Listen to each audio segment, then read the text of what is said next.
Honeywell, which began in 1885 making heating controls, expanded into aerospace during the Second World War and grew into a Fortune 100 company. After recent spin-offs of the transportation and home systems units, that leaves 4 units, with aerospace being by far its biggest business. The global industrial landscape is changing. Gone are the days when bigger was better.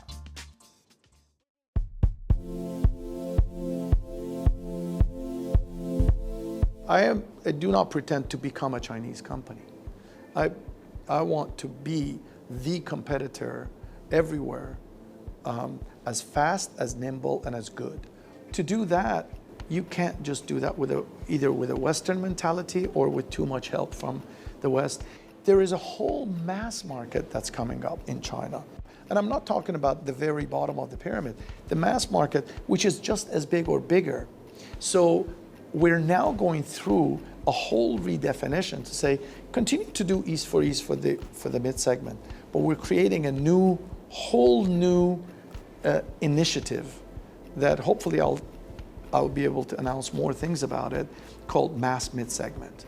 It's going to be truly, truly Chinese. With the digital revolution in China, everything is always on, always digital. The last mile in China is 1 or 2 hours, not 1 or 2 days. And, but also everything is connected. Social, mobile, and playful is all connected together. How do we make sure that our customer who does not see the difference between here I am doing business, here I am on social media, here I am in e-commerce. No, all of that is meshed together, seamless together. How do we make sure that we are as relevant to the reality of that customer who doesn't say, oh, no, I not need to deal with a multinational, I need to get out of my reality, go there and come back. No, we want to be everywhere, ubiquitous.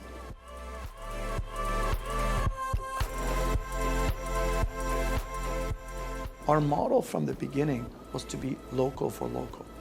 And the fact that we are in the end markets that the Chinese customers need. We are where the priorities of the government is. We are so local that currency fluctuations don't really hit us that much because our costs are in renminbi, our revenues are in renminbi, majority of it.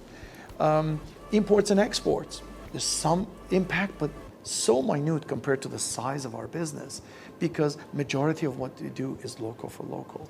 So I think that, yes, we're in the limelight, just like because we're a very successful company in China, but we are a Chinese company in some ways here in China.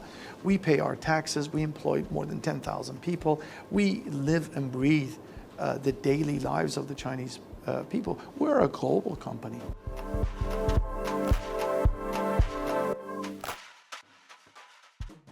The future still holds very good promise for us here in China. I think the Chinese miracle engine has been amazing in the past 30 years, especially the past 25 years.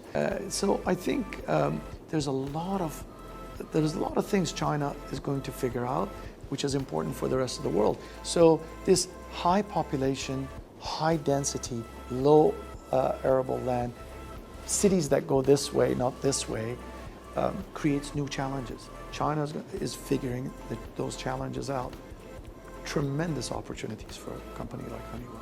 To me, it was obvious that a continental economy like China, which is uniquely united, is very likely to be the next big leg of aerospace industry. So we had really 2 big legs, I'd say maybe 2 and a bit, US and Europe, and to some degree, Brazil.